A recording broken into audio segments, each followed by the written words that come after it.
स्वागत है दोस्तों आप सभी का आज की इस वीडियो में। आज हम पढ़ेंगे क्लास 12th की पॉलिटिकल साइंस का न्यू सिलेबस के अकॉर्डिंग फर्स्ट बुक का जो चैप्टर 3 है, सत्ता के नए केंद्र यानी कि न्यू सेंटर ऑफ पावर। तो इस चैप्टर के दोस्तों most important MCQs question answer करने वाले हैं। मैंने इस चैप्टर से जितने हो सकते थे उतने इंपॉर्टेंट एमसीक्यूज क्वेश्चन आंसर लिए हैं।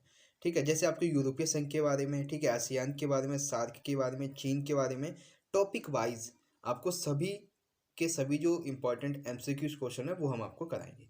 तो देखिए इस सीरीज में इस चैप्टर का सबसे पहला एमसीक्यू क्वेश्चन आपकी स्क्रीन पे है। देखिए आंसर देने की कोशिश कीजिएगा साथ साथ में। देखिए यूरोपीय संघ की स्थापना कब हुई थी? ठीक है, आपके ऑप्शन है 1992, 1991, 1999, 1989। ठीक है, तो इसमें जो पहली डेट जो दूसरी डेट है 1991, ये है जो सोवियत संघ था उसके विघटन की डेट। 1999 है कारगिल युद्ध की। ठीक है, वहीं एक बचती है 1992 जो यूरोपीय संघ की स्थापना के बारे में हमें बताती है। यानी कि यूरोपीय संघ की जो स्थापना है वो 1992 में हुई थी। ठीक है, आई होप आप समझ गए होंगे। अब बात करते हैं अगले प्रश्न की। अगला प्रश्न है यूरोपीय संघ के किन देशों के पास परमाणु हथियार हैं? यानी कि यूरोपीय संघ जो है उसके कुछ देश ऐसे हैं यूरोपीय संघ में सम्मिलित जिनके पास परमाणु हथियार है। पहला है ब्रिटेन, दूसरा है फ्रांस, तीसरा है यूरोप और चौथा है ए और बी दोनों। तो इसमें देखिए जो तीसरा वाला ऑप्शन है यूरोप, जब यूरोपीय संघ के बारे में ही पूछ लिया गया तो यूरोप का तो कोई मतलब नहीं बनता, यानी कि यूरोप तो हो ही नहीं सकता। अब बचे कौन कौन से? ब्रिटेन और फ्रांस। तो ब्रिटेन और फ्रांस दोनों के पास ही परमाणु हथियार हैं। जब आपको ये फोर्थ ऑप्शन दिया गया है कौन सा? ए और बी दोनों, तो आपको कौन सा सही करना है? ए और बी दोनों, यानी कि ऑप्शन फोर्थ की ब्रिटेन और फ्रांस के पास परमाणु हथियार हैं। ठीक है, आई होप आप समझ गए होंगे। तो बढ़ते हैं अगले प्रश्न की तरफ। अगला है यूरोपीय संघ की विशेषता नहीं है, यानी कि निम्नलिखित में से एक विशेषता जो है वो यूरोपीय संघ की नहीं है, वो कौन सी है? ठीक है, देखिए आपके ऑप्शन है यूरोपीय संघ के पास दुनिया की दूसरी सबसे बड़ी सेना है। हाँ, ये सही है। ठीक है, दूसरा है यूरोपीय संघ का सकल घरेलू उत्पाद लगभग, यहाँ पे मैंने उत्पाद के बाद लगभग नहीं लिखा, लगभग होता है, लगभग 12,000 अरब डॉलर से भी ज़्यादा था। हाँ, ये भी सही है। ठीक है, तीसरा ऑप्शन है विश्व व्यापार में यूरोपीय संघ की, केवल यूरोपीय संघ की भागीदारी 22% है। ये भी सही है। बचा फोर्थ कि 3 सदस्यों के पास, ब्रिटेन, फ्रांस और इंग्लैंड के पास परमाणु हथियार है। ये वाला ऑन ऑप्शन जो है वो गलत है, क्योंकि यूरोपीय संघ के 2 ही सदस्य हैं जो कि ब्रिटेन और फ्रांस है जिनके पास परमाणु हथियार हैं।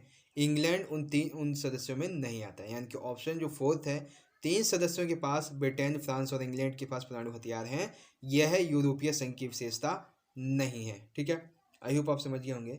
अब बात करते हैं एक छोटा सा क्वेश्चन है इजराइल के बारे में, कि इजराइल जब आज़ाद हुआ था तो आज़ाद होने के बाद इजराइल से अलग होकर एक नव स्वतंत्र राष्ट्र बना था, वो कौन था? जॉर्डन, मिस्र, फिलिस्तीन या भारत? तो भारत तो हो नहीं सकता, मिस्र भी नहीं हो सकता है, जॉर्डन भी नहीं, तो बचा सिर्फ फिलिस्तीन। इनकी इजराइल से अलग होकर एक स्वतंत्र जो राष्ट्र बना था वो बना था फिलिस्तीन। ठीक है, आई होप आप समझ गए होंगे। बात करते हैं अगले प्रश्न की।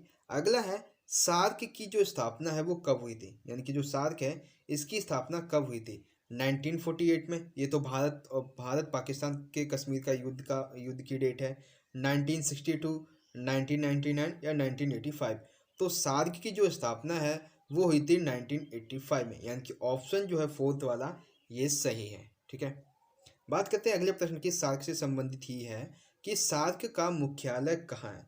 सार्क जो है इसका मुख्यालय कहाँ है? भारत में है, नेपाल में है, श्रीलंका में है या पाकिस्तान में? तो सार्क का जो मुख्यालय है वो है नेपाल में। और नेपाल में कहाँ पे है? काठमांडू, जो कि इसकी राजधानी है। सार्क का मुख्यालय कहाँ पे? नेपाल की राजधानी काठमांडू में। ठीक है, ये सार्क से संबंधित 2 प्रश्न थे, एक तो इसकी स्थापना और एक इसका मुख्यालय। अब बात करते हैं कि आसियान का पूरा नाम क्या है? आसियान का पूरा नाम क्या है? ठीक है, तो देखिए आसियान के पूरे नाम पे चर्चा करते हैं। एक सेकेंड, हाँ, आपके ऑप्शन है दक्षिण पूर्व एशियाई राष्ट्रों का संगठन, दूसरा है दक्षिण एशियाई राष्ट्रों का संगठन, फिर है पूर्व एशियाई राष्ट्रों का संगठन, या इनमें से कोई नहीं।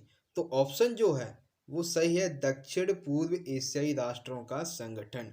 वहीं इंग्लिश में इसे कहें तो इस तरह से आप कहेंगे association of south east Asian Nations, यानी कि दक्षिण पूर्व एशियाई राष्ट्रों का संगठन। ठीक है, तो ये आसियान का पूरा नाम है।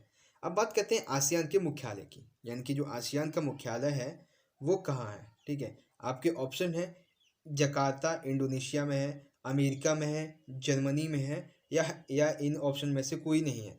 तो आसियान का जो मुख्यालय है वो ना तो अमेरिका में है ना तो जर्मनी में है, यह है जकार्ता जो कि इंडोनेशिया में है। आसियान का मुख्यालय कहाँ पे है? जकार्ता इंडोनेशिया में। ठीक है, अब देखिए अगला प्रश्न है कि आसियान के संस्थापक देशों में शामिल नहीं है, यानी कि जब आसियान आसियान की स्थापना हुई थी उस समय इसमें इनमें कौन कौन से देश शामिल नहीं थे। आपके ऑप्शन है इंडोनेशिया और मलेशिया, ये शामिल थे। फिलीपींस और सिंगापुर, ये भी शामिल थे। थाईलैंड, ये भी शामिल था। फोर्थ है लाओस, म्यांमार, कम्बोडिया। ये जो तीनों देश हैं, हालांकि ये आसियान में सम्मिलित तो हैं, लेकिन ये बाद में सम्मिलित देश हैं, यानी कि इसकी स्थापना होने के बाद में जो 5 देश शामिल हुए थे उसमें सम्मिलित हैं। इनकी आसियान के संस्थापक देशों में लाओस, म्यांमार और कंबोडिया सम्मिलित नहीं थे, यानी ऑप्शन फोर्थ जो है वो गलत है। ठीक है, बात करते हैं दोस्तों अगले प्रश्न की। अगला क्वेश्चन नंबर 10, जो कि गलती से इसमें जो ऑप्शन है वो मैंने सारे के सारे ऑप्शन ही गलत दे दिए हैं। ठीक है, तो हम बात 11 की करते हैं कि भारत ने पूरब की ओर चलो की नीति कब अपनाई। भारत ने पूरब की ओर चलो की नीति जो थी वो कब अपनाई थी। ठीक है, आपके ऑप्शन है 1991, 1990, 1995, 1989। तो भारत ने पूरब की ओर चलो की जो नीति है वो 1991 में अपनाई थी। आई होप आप समझ गए होंगे। अब आते हैं चीन से संबंधित सभी प्रश्न। ठीक है, तो चीन से संबंधित सबसे पहला प्रश्न ये है कि चीन में मुक्त द्वार की नीति किसके नेतृत्व में अपनाई गई, यानी कि चीन में जो खुले द्वार की नीति थी वो किसके नेतृत्व में अपनाई गई। देंग शाओपिंग, चाउ एन लाई, जियांग, या इनमें से कोई नहीं। तो चीन में जो मुक्त द्वार की नीति थी वो देंग शाओपिंग के नेतृत्व में अपनाई गई थी। ठीक है, और जो चाउ एन लाई हैं इनके द्वारा और भी कई काम किए गए थे, उससे संबंधित आगे प्रश्न देखेंगे अभी। फिर है क्वेश्चन नंबर 13 कि चीन में साम्यवाद की स्थापना या फिर यूँ कह लीजिए कि चीन कब आज़ाद हुआ था, यानी चीनी क्रांति कब हुई थी। आपके ऑप्शन है 1 अक्टूबर 1949 को, 1 अक्टूबर 1948 को, 1 दिसंबर 1949 को, या 1 अक्टूबर 1948 को। तो चीन में साम्यवाद की स्थापना कह लीजिए या ये कह लीजिए कि चीन कब आज़ाद हुआ था या चीनी क्रांति कब हुई थी, ये हुई थी 1 अक्टूबर 1949 को, यानी कि पहला ऑप्शन जो है वो क्वेश्चन नंबर 13 का सही है, 1 अक्टूबर 1949। ठीक है, बात करते हैं अगले प्रश्न की। अगला है कि चीन ने खुले द्वार की नीति कब अपनाई, यानी कि मुक्त द्वार की जो नीति है वो चीन ने कब अपनाई। 1914 में, 1971 में, 1977 में, या 1978 में। तो चीन ने जो खुले द्वार की नीति है वो अपनाई थी 1978 में। कब अपनाई थी? 1978 में। और किसके नेतृत्व में? देंग शाओपिंग के नेतृत्व में। ये भी याद रखिएगा। अभी हमने यहाँ पे देखा था ना ये वाला प्रश्न कि चीन ने मुक्त द्वार की नीति किसके नेतृत्व में अपनाई थी? देंग शाओपिंग के नेतृत्व में। और कब? 1978 में। अब वही खुले द्वार की नीति से संबंधित एक प्रश्न है कि खुले द्वार की नीति से संबंधित जो कि 1978 में लागू की गई थी उससे संबंधित कौन सा कथन जो है इनमें से एक कथन गलत है। आपके ऑप्शन है चीन द्वारा नियंत्रित अर्थव्यवस्था को उदारवादी अर्थव्यवस्था में बनाएगा। हाँ, ये सही है कि चीन ने अपनी नियंत्रित अर्थव्यवस्था को उदारवादी अर्थव्यवस्था बना दिया है। अपने बाजारों को विदेशी कंपनियों के लिए खोल दिया, ये भी सही है। बाजारों को खोलने की वजह से विदेशी व्यापार हुआ, इससे क्या हुआ कि चीन को विदेशी मुद्रा जो थी वो प्राप्त होने लगी, ये भी सही है। फोर्थ है विदेशी मुद्रा आने की वजह से वह अन्य देशों में निवेश भी करने लगा और लाभ भी कमाने लगा। फिफ्थ ऑप्शन है विदेशों से आने वाले सामानों पर टैक्स बढ़ा दिया। ये पॉइंट जो है वो गलत है, क्योंकि जब विदेशों के लिए अपने जो अर्थव्यवस्था के दरवाजे थे वो खोले हैं, विदेशी व्यापार को जब बढ़ावा दिया, विदेशी कंपनियों को अपने अपने देशों में आने दे रहे हैं, अपने देश में आने दे रहे हैं, तो सिंपल सी बात है भाई वो टैक्स तो अधिक लगाएंगे ही नहीं। यानी कि मुक्त द्वार की नीति से संबंधित जो ऑप्शन 5 है विदेशों से आने वाले सामानों पर अधिक टैक्स बढ़ा दिया, ये पॉइंट जो है वो गलत है। ठीक है, आई होप समझ गए होंगे। बात करते हैं क्वेश्चन नंबर 16 की। चीन के किस प्रधानमंत्री ने 4 क्षेत्रों में आधुनिकीकरण के प्रस्ताव रखे? ठीक है, ऑप्शन है देंग शाओपिंग, इन्होंने तो मुक्त द्वार की नीति की थी। ठीक है, चाई किम जोंग, इसका ये तो जिक्र ही नहीं है किताब में। थर्ड बचता है चाउ एन लाई। तो चाउ एन लाई के नेतृत्व में ये मतलब यही ऐसे प्रधानमंत्री जिन्होंने 4 क्षेत्रों में आधुनिकीकरण के प्रस्ताव रखे थे। ठीक है, अब बात करते हैं क्वेश्चन 17 की कि चीन को सुरक्षा परिषद की स्थायी सदस्यता कब प्राप्त हुई। यानी कि चीन जो है आज सुरक्षा परिषद का स्थायी सदस्य है, वो कौन सी डेट थी जब उसे ये प्राप्त हुई थी? 26 अक्टूबर 1971 को, 1 अक्टूबर 1971 को, 30 दिसंबर 1971 को, या 9 दिसंबर 1971 को?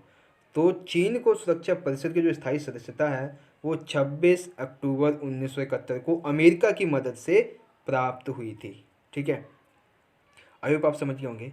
अब बात करते हैं कि चीन एक महाशक्ति है। जी हाँ, हमें पता है कि चीन एक महाशक्ति है, तो उससे संबंधित एक पॉइंट जो है वो इसमें सही है। वो कौन सा सही है बताइएगा। देखिए ऑप्शन है, चीन एशिया का सबसे बड़ा व्यापारी देश है। हाँ, ये भी सही है। दूसरा है, चीन की अर्थव्यवस्था विश्व की दूसरी बड़ी अर्थव्यवस्था मानी जाती है। ये भी सही है। विश्व में लगभग 80% इलेक्ट्रॉनिक सामान अकेले चीन के द्वारा निर्यात किया जाता है। ये भी सही है। चीन दुनिया का सबसे बड़ा इस्पात और सीमेंट का उत्पादक देश रहा है। ये भी सही है। फिर बचता है उपरोक्त सभी। इनके चीन एक महाशक्ति है, इसके बारे में सारे के सारे कथन जो है वो सही है। यानी ऑप्शन 4 उपरोक्त सभी, ये क्वेश्चन का आंसर सही है। ठीक है, आई होप आप समझ गए होंगे। अब बात करते हैं एक जो नया टॉपिक ऐड हुआ है दोस्तों आपका ब्रिक्स। तो ब्रिक्स से संबंधित कुछ पॉइंट है यहाँ पे आपको बता देते हैं। देखिए पहला एमसीक्यू है कि ब्रिक का सम्मेलन कब हुआ। देखिए यहाँ पे मैंने ब्रिक्स नहीं लिखा है, यहाँ पे मैंने लिखा है BRIC, नहीं लिखा है, केवल ब्रिक, जो कि ब्रिक्स का पहला नाम था। ठीक है, इसका पहला सम्मेलन कहाँ हुआ था ये बताना और कब। तो 16 जून 2009 को यकातेरिन रूस में हुआ था। 15 अप्रैल 2010 को ब्राज़ील में हुआ था। 14 अप्रैल 2011 को चीन में हुआ था, या 10 दिसंबर 2006 को पाकिस्तान में हुआ था। तो ब्रिक का जो सबसे पहला सम्मेलन है वो 16 जून 2009 को यकातेरिन रूस में हुआ था। वहीं 15 अप्रैल 2010 को हुआ था ब्राज़ील में, जो कि दूसरा सम्मेलन था। और तीसरा सम्मेलन हुआ था 14 अप्रैल 2011 को चीन में। यानी कि एक ही प्रश्न के अंदर आपके 3 प्रश्न मैंने यहाँ पे कंप्लीट कर दिए हैं कि पहला सम्मेलन कब हुआ, दूसरा कब हुआ और तीसरा कब हुआ। ठीक है, अगला प्रश्न है कि ब्रिक्स में शुरुआती सम्मिलित देशों में शामिल नहीं है। यानी जो ब्रिक्स है संगठन था, इसमें शुरुआती देशों में कौन सा देश शामिल नहीं था। ठीक है, B for Brazil, R for रूस, I for India, C for China. अब बचा क्या? S, यानी कि साउथ अफ्रीका। यानी कि दक्षिण अफ्रीका जो है वो इसमें शुरुआती देशों में सम्मिलित नहीं था। हालांकि ये 2010 में ब्रिक्स में शामिल हो गया था, तभी से इस ब्रिक का नाम ब्रिक्स पड़ा था। ठीक है, अब एक लास्ट पॉइंट बचता है ब्रिक्स की विशेषता के बारे में। अब यहाँ पे हमें ये बताना है कि कौन सी ब्रिक्स की विशेषता है। ठीक है, देखिए ऑप्शन है, दुनिया की लगभग 50% आबादी इन देशों में रहती है। हाँ, ये सही है कि दुनिया की लगभग 50% आबादी, और 2 अधिक जनसंख्या वाले देश कौन से? भारत और चीन इसी में शामिल हैं। विश्व के 2 अधिक जनसंख्या वाले देश भारत और चीन इसमें शामिल हैं। तीसरा है, दुनिया का लगभग 1/4 क्षेत्रफल भी इन्हीं देशों के पास है। ये भी सही है। दुनिया की कुल जीडीपी, जो वैश्विक स्तर पर जीडीपी होती है, उसमें लगभग 30% हिस्सा इन्हीं देशों का है। ये भी सही है। और लास्ट बचता है उपरोक्त सभी। यानी कि ब्रिक्स की जो विशेषता है वो ये सभी हैं। यानी कि ऑप्शन 5 जो है उपरोक्त सभी, ये सही है। तो दोस्तों यहीं पे हमारा आज का ये वीडियो ख़त्म होता है। एंड आई होप कि आपको न्यू सिलेबस के अकॉर्डिंग ये चैप्टर 3 था, सत्ता के नए केंद्र, यानी कि न्यू सेंटर ऑफ पावर, और ब्रिक्स के बारे में जो इंपॉर्टेंट एमसीक्यू क्वेश्चन आंसर होते हैं वो आपको समझ में आया होगा। तो चलिए दोस्तों, हम मिलेंगे अगली वीडियो में इसी चैप्टर के 2 और 4 मार्क्स के इंपॉर्टेंट क्वेश्चन आंसर की वीडियो के साथ। तब तक के लिए आप पढ़ते रहिए, अपना ख्याल रखिए। धन्यवाद। जय हिंद, वंदे मातरम।